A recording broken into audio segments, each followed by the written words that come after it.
నమస్తే. నేను Harika. Welcome to red TV.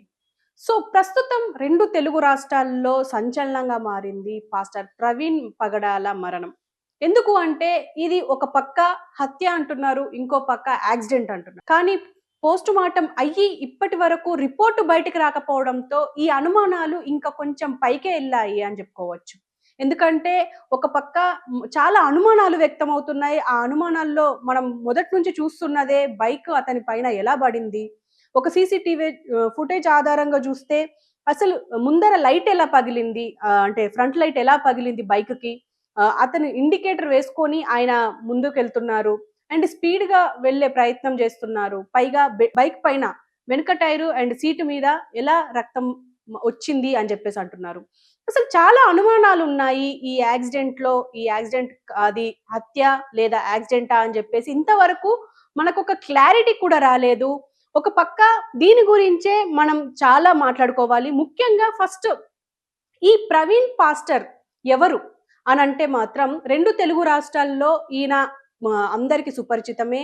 And క్రిస్టియానిటీకి ప్రబోధకుడిగా and చాలా డిబేట్స్ చేశారు. చాలా ఇంటర్వ్యూస్ కూడా ఇచ్చి ఉన్నారు. అండ్ ముఖ్యంగా క్రిస్టియానిటీకి సంబంధించి ఎప్పుడు ఒకవైపు మాట్లాడకుండా న్యూట్రల్‌గా మాట్లాడుతూ అండ్ లాజికల్ క్రిస్టియానిటీ అంటే ఏందో కూడా తెలిపారు అని జెప్పేసి మనం ఈరోజు ఎక్కడైతే ఆయన అంత్యక్రియలు జరిపారో అక్కడికి వెళ్లి మాట్లాడితే మాత్రం ప్రజలందరూ అంటే ఎవరైతే క్రిస్టియానిటీలో ఉండి ఆయన ప్రవచనాలు విన్నారో వాళ్ళందరూ ఆయన గురించి బాధపడుతూనే ఉన్నారు. ఏదో ఒక రకంగా ఆయన మాకు హెల్ప్ చేశారు. అండ్ మాకు ఆర్థికంగా కూడా చాలా హెల్ప్ చేశారు. ఎంతో మంది అనాథలకు హెల్ప్ చేశారు అని చెప్పేసారు. ఫస్ట్ మనం ఈ ప్రవీణ్ పడగాల పాస్టర్‌గా ఎలా మారారు? అసలు ఈయన స్వస్థలం ఏంటి అని మాత్రం చూస్తే మాత్రం ఇది ఈయన కడపలో 1987లో పుట్టారు. అండ్ అక్కడే ఆయన విద్యాభ్యాసం ముగించుకున్నారు అని చెప్పేసి అయితే వినిపిస్తుంది. అండ్ ఆయన తల్లిదండ్రులు కూడా ఇంటర్ కాస్ట్ మ్యారేజ్. తల్లి క్రిస్టియన్ అండ్ తండ్రి ముస్లిం అయినప్పటికీ అసలు మత విభేదాలు లేకుండా చాలా సామరస్యంగా కలిసి ఉన్నారు అని చెప్పుకోవడానికి ఇదొక నిదర్శనం. ఎందుకు అనంటే ఆయన క్రిస్టియానిటీకి రావడానికి గల కారణం ఏంది అనంటే మాత్రం ప్రవీణ్ పాస్టర్ కి మాత్రం చిన్నప్పటి నుంచి క్రిస్టియానిటీ మీద ఇంట్రెస్ట్ ఉండడంతో ప్రవచనాలు చెయ్యాలి అని ఒక లక్ష్యం పెట్టుకొని ఆ దిశగానే ప్రయాణించి అలాగే ఒక పాస్టర్ గా మారారు. ఎన్నో సభల్లో ఆయన ప్రవచనాలు చేశారు. 2 తెలుగు రాష్ట్రాల్లో ఈయన ఇప్పుడు సుపరిచితులు. అయితే ఇప్పుడు ప్రస్తుతం మరి ఈయన హైదరాబాద్‌కి ఎలా వచ్చారు అని మాత్రం చూస్తే మాత్రం ఆయన బ్రదర్ ఎవరైతే ఉన్నారో బ్రదర్‌కి ఈయనకి మధ్యలో గొడవలు అవ్వడం వల్ల ఆయన ఇక్కడికి వచ్చి ఇక్కడే ఒక సాఫ్ట్‌వేర్ కంపెనీ నెలకొల్పి ఆ సాఫ్ట్‌వేర్ కంపెనీ ద్వారా ఎంతో మందికి ఉద్యోగాలు ఇచ్చారు. అండ్ ఇటు ఒక పక్క సాఫ్ట్‌వేర్ కంపెనీ నడుపుతూ బిజినెస్ మ్యాన్‌గా ఇంకో పక్క ప్రబోధకుడిగా చలామణి అయ్యారు. అలాగే ఎంతో మందికి ప్రవచనాలు చేస్తూ వాళ్ళకి హితబోధ చేస్తూ పాస్టర్ ప్రవీణ్ పగడాల పాస్టర్‌గా మారిన తర్వాత ఎలాంటి ప్రవచనాలు చేశారో అక్కడి ప్రజల్ని మాట్లాడితే మాత్రం అసలు వాళ్ళెంత లైఫ్ చేంజింగ్ ప్రవచనాలు ఉండేవి అని చెప్పేసి మాట్లాడుతున్నారు. మనం ఇప్పుడు మీకొక బైట్ వినిపిస్తాను చూడండి. ఆయన చాలా గొప్ప పాస్టర్ అండి. క్రైస్తవ్యం మొత్తం ఈరోజు మేము బాధపడుతున్న బాధ ఏందంటే, మతాల మధ్యలో ఎటువంటి విధమైన విభేదాలు కలిగించకుండా కేవలం బైబిల్‌లో ఉన్న జ్ఞానాన్ని బోధిస్తూ ఇతర మతాల గ్రంథాల గురించి కూడా మాట్లాడుండొచ్చు. కానీ ఆయన్ని ఎదుర్కోవాలంటే ఆయన్ని చంపడం ఒకటే మార్గంగా, కక్ష కట్టడం ఒకటే మార్గంగా తీసుకోవడం చాలా క్రూరమైన ప్రవృత్తి అండి. ఒకవేళ నిజంగా వారి గ్రంథాల గురించి వాళ్ళు వివరించాలనుకుంటే మీరు అన్నలాగే నేర్చుకోండి. అన్న ఎంతో నాలెడ్జ్‌ని గెయిన్ చేశారు. నాలెడ్జ్‌తో ఆయన యుద్ధం చేస్తున్నట్టు మీకు అనిపిస్తే మీరు నాలెడ్జ్‌తో వచ్చి ఆన్సర్ ఇచ్చుండొచ్చు. మీకున్న నాలెడ్జ్ తో, మీ బుక్స్ పట్ల మీకున్న నాలెడ్జ్ తో, మీకు మీ మతాల మీద కావచ్చు, మీరు ఏదైతే అన్న మీద కక్ష కట్టడానికి కారణమైందో దాంట్లో మీరు ఒక పట్టు సాధించి ఆ విధానంలో యుద్ధం చేసి ఉండొచ్చు. అంతేగాని ఒక నాలెడ్జ్ఫుల్ పర్సన్ ని ఆయన చేసినటువంటి మంచి పనిని ఆయన చంపేసి ఆ పనిని ఆపేయడం అనుకోవడం ఎంత క్రూరమైన పని అండి. మీకు ఒకవేళ ఒక 10 సెంటెన్స్ ఇచ్చి చెప్పమంటే ఒక 1 అవర్ టైం ఇచ్చినా చెప్పగలుగుతారండి ఈ పని చేసిన వాళ్ళందరూ కావచ్చు. ఎంత నాలెడ్జ్ అండి. ఒకసారి నిల్చొని బుక్ ఓపెన్ చేయకుండా ఎన్ని విషయాలను ఎంత నాలెడ్జ్ ని షేర్ చేశాడండి. మేమందరం ఆ నాలెడ్జ్ ని ఇన్స్పిరేషన్ గా మా లైఫ్స్ కి తీసుకున్నామండి. ఎంతో మంది యవ్వనస్తులు వారి చెడు మార్గాలను విడిచిపెట్టి మంచి జీవితాన్ని జీవించడానికి మాకు అందరికి మార్గం ఏర్పాటు చేసిన వ్యక్తి అండి ప్రవీణ్ పగడాల గారు. నేను కలిసినప్పుడు అన్నని ఒకసారి తిరుపతిలో, మేము తిరుపతి నుంచి వస్తున్నాము, గాడ్ మినిస్ట్రీస్ చర్చ్ అండి. కలిసినప్పుడు అన్నతో మాట్లాడినప్పుడు అన్న షేర్ చేసిన మంచి విషయాలు, అన్న ఇలాగ మీరు ఎంత చక్కగా పని చేస్తున్నారన్న అన్నప్పుడు అన్న నాకు చెప్పిన విషయం ఏంటంటే, అమ్మ నేనున్న పరిస్థితుల్లో నాకు ఎన్నో థ్రెట్స్ ఉన్నాయి, నా చుట్టూ నాకు ఎంతో ఇబ్బంది ఉంది, అయినా నేను నిలబడి పని చేస్తున్నాను, నేను బ్రతికినా చనిపోయినా క్రీస్తు కొరకే అని ఎప్పటి నుంచో చెప్తున్నాడు. 2022లో అన్న మమ్మల్ని కలిసినప్పుడు అప్పుడే చెప్పాడు, మరణించినా చనిపోయినా క్రీస్తు కొరకే అని. ఇలా మనుషులందరినీ చంపుకుంటూ వెళ్ళిపోతే, నాలెడ్జ్ అంతటిని చంపుకుంటూ వెళ్ళిపోతే ఎలాగండి? యుద్ధం చేయాలనిపిస్తే వారి వారి గ్రంథాలను తీసుకొని మీరు మాట్లాడండి, వివరించండి. ఈ అన్న మరణము మా అందరి హృదయాల్ని ఎంత బాధ పెట్టిందంటే అండి, ఈరోజు చిన్న పిల్లలతో పాటు మేమందరం వచ్చామంటే, తిరుపతి నుంచి వచ్చామంటే ఇక్కడ ఇంత జనాభా ఇంత క్రౌడ్ ఫామ్ అయిందంటే ఎంత బాధ కలిగి వచ్చి ఉంటామండి. ఒక వ్యక్తి కోసము మేమందరం వచ్చామంటే ఎంత బాధ మా హృదయంలో ఉంటుంది. మనుషుల్ని చంపుకుంటా వెళ్ళిపోతే ఒక్కరు కూడా మిగలరండి. ఈ రోజు మతాల కోసం చంపుకుంటే రేపు కులాల కోసం, తర్వాత రంగు కోసం, ఇలా ఒక్కొక్క దాని కోసం చంపుకుంటూ వెళ్ళిపోవాలండి. ఇది కరెక్ట్ వే కాదు. దయచేసి 2 రాష్ట్రాల ముఖ్యమంత్రులు కావచ్చు, రాజకీయ నాయకులు కావచ్చు, ఎవరైతే ఉన్నారో ఖచ్చితంగా క్రైస్తవ్యానికి మాకు న్యాయం చేయాలండి. ఇలాంటి దాడులు క్రైస్తవం మీద జరగకుండా ఉండడానికి ఏ విధమైన భరోసాని ఇవ్వగలరో అందరు గొంతు తెరిచి మాట్లాడాలండి. సో ఇలా అసలు ఎవరిని రెచ్చగొట్టేలాగా కాకుండా వాళ్ళ జీవితాలు ఎలా మారాలి అని చెప్పేసి ఎన్నో ప్రవచనాలు ఇచ్చారు. అలాంటి వ్యక్తిని ఇలా చేయడం దారుణం. ఇది ఖచ్చితంగా హత్యే. ఎందుకు అని అంటే మాత్రం సో దీనికి అంటే ఇది హత్యే అనడానికి ఈ వ్యక్తులు చేశారు అని చెప్పడానికి ఒక 4 వ్యక్తుల మీద ఇప్పుడు పీటర్ అనే వ్యక్తి దీనిపైన చాలా అనుమానాలు వ్యక్తం చేస్తున్నారు. ఎందుకంటే బహిరంగంగా మీడియా ముఖంగానే ఈ వ్యక్తి చాలా దురుసుగా వ్యవహరించారు అని చెప్పడానికి, అండ్ పాస్టర్ ని చంపుతామని చెప్పేసి బహిరంగంగానే చాలా వీడియో బైట్స్ ఇచ్చారు, ఇంటర్వ్యూస్ ఇచ్చారు ఈ 4 అని చెప్పేసి మనకు పీటర్ అనే వ్యక్తి చెప్తారు. ఈ బయట కూడా వినండి ఒకసారి. పోస్ట్ మార్టం అయితే జనరల్ గా బయట సోషల్ మీడియాలో కానీ న్యూస్ లో చెప్పేది ఏంటంటే 3 days పడుతుందని చెప్పన్నారు. ఇప్పుడు రీసెంట్ గా కొంతమంది చెప్తున్న విషయం ఏంటంటే పోస్ట్ మార్టం రిపోర్ట్ ఆల్రెడీ వచ్చింది, దాంట్లో యాక్సిడెంట్ అని చెప్పి చెప్పారని చెప్పి తెలియజేస్తుంది. అయితే యాక్సిడెంట్ అని ఇస్తారని చెప్పి మాకు ముందే తెలుసు. నిన్న లైవ్ లొకేషన్ నుంచి రాజమండ్రి నుంచే అజయ్ బాబు గారు క్లియర్ గా అక్కడ వారు చెప్పిన విషయం ఏంటంటే, నాకు లోపటి నుంచి ఇన్ఫర్మేషన్ వస్తా ఉంది, మార్చరీ లోపల పోస్ట్ మార్టం నుంచి నాకు ఇన్ఫర్మేషన్ వస్తుంది, లోపల నా మనుషులు ఉన్నారు చెప్తా ఉన్నారు, ఖచ్చితంగా ఇది యాక్సిడెంట్ అని చెప్పి రిపోర్ట్ రాబోతా ఉంది. దాంట్లో యాక్సిడెంట్ తో పాటు ఆయన డ్రంక్ అండ్ డ్రైవ్ చేసి తాగి పడిపోయాడు అని చెప్పి రాబోతుంది అని చెప్పి ఆయన ముందే చెప్పాడు.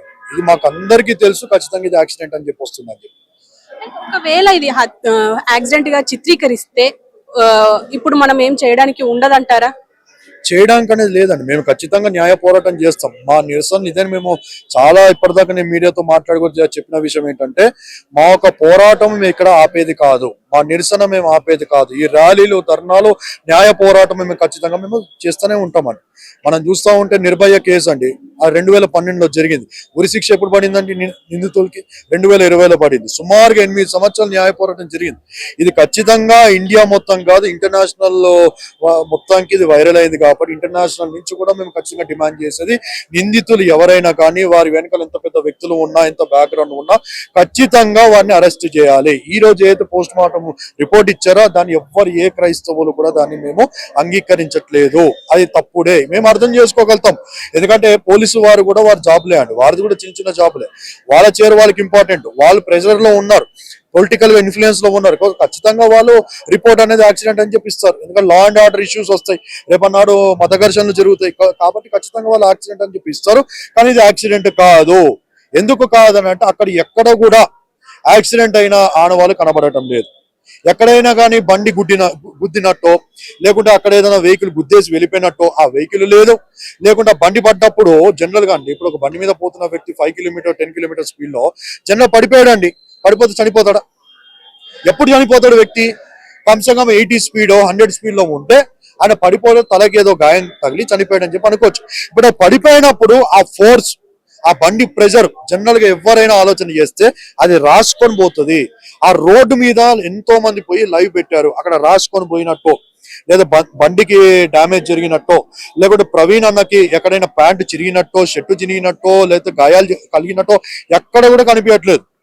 ఆలి ముఖం పైన ఈ యొక్క పెదవి ఏదైతే కనబడుతుందో ఈ లిప్పు మొత్తము గొడ్డలతోనో లేకపోతే షార్ప్ ఆబ్జెక్ట్స్ తో నరికినట్టుగానే క్లియర్ గా కనబడతా ఉంది. సో ఫైనల్ గా వీళ్ళు ఏం చెప్తున్నారు అంటే క్రిస్టియన్స్ మీద చాలా దాడులు జరుగుతున్నాయి. అది సోషల్ మీడియా ముఖంగా కావచ్చు, ఇటు ఒక పక్క ఇలా మొన్న రీసెంట్ గా హైదరాబాద్ లో మనం చూసాము. కైజర్ అనే వ్యక్తి లాయర్ గా పనిచేస్తున్నారు. ఆయన మీద అది ఏ రీజన్స్ అయినా అయ్యుండొచ్చు, కానీ ఒక రీజన్ అయితే ఉండే ఉంటది. ఖచ్చితంగా చంపాల్సిన అవసరం అయితే లేదు. ఆయన ఇల్లీగల్ సంబంధానికి నేను సపోర్ట్ చేయట్లేదు అని అంటే దీనికి అతను చంపాల్సిన అవసరం లేదు. కానీ అతను చంపాడు అంటే ఇంకా ఏదో కక్ష ఉండే ఉంటుంది ఈ రిపీట్ ఈ ఇజ్రాయెల్ మీద అని చెప్పేసి అంటున్నారు. సో ఏదేమైనా ఇప్పుడు అదే విధంగా ఇప్పుడు పాస్టర్ మీద, పాస్టర్ ప్రవీణ్ అసలు ఆయన అక్కడికి వస్తున్నారని చెప్పేసి ఎలా తెలుసు? ఆయన బండి పైన వెళ్తున్నారని అసలు ఎలా తెలుసు? ఒకవేళ వెళ్తే అసలు ముందర లైట్ ఎలా పగిలింది? ఇలా చాలా అనుమానాలు ఉన్నాయి. అండ్ బండి ఆయన మీద ఎలా పడింది అని చెప్పేసి ప్రతి ఒక్క చిన్న పిల్లని అడిగినా ఇవే అనుమానాలు వ్యక్తం చేస్తున్నారు. మరి పోలీసులు అంటే ఏపీ పోలీసులు కానీ అక్కడ లా అండ్ ఆర్డర్ కానీ అక్కడ ఇప్పుడు ప్రస్తుతం హోంమంత్రిగా ఉన్న అనిత వంగలపూడి కానీ వీళ్ళంతా అసలు ఎలాంటి రీజన్స్ చెప్తారు అండ్ ఎలాంటి రిపోర్ట్ ఇస్తారు అనేది మాత్రం అందరికి ఆసక్తికరంగానే ఉంది. ఎందుకంటే ఎలా వచ్చినా మేము యాక్సెప్ట్ చేయడానికి రెడీగా ఉన్నాం. కానీ ఇక్కడ ఏపీ ప్రభుత్వం, ఏపీలో కూటమి ప్రభుత్వం వచ్చినప్పటి నుంచి ఇలా క్రిస్టియన్స్ మీద దాడులు జరుగుతూనే ఉన్నాయి అని చెప్పేసి ఒక లేడీ మాట్లాడారు.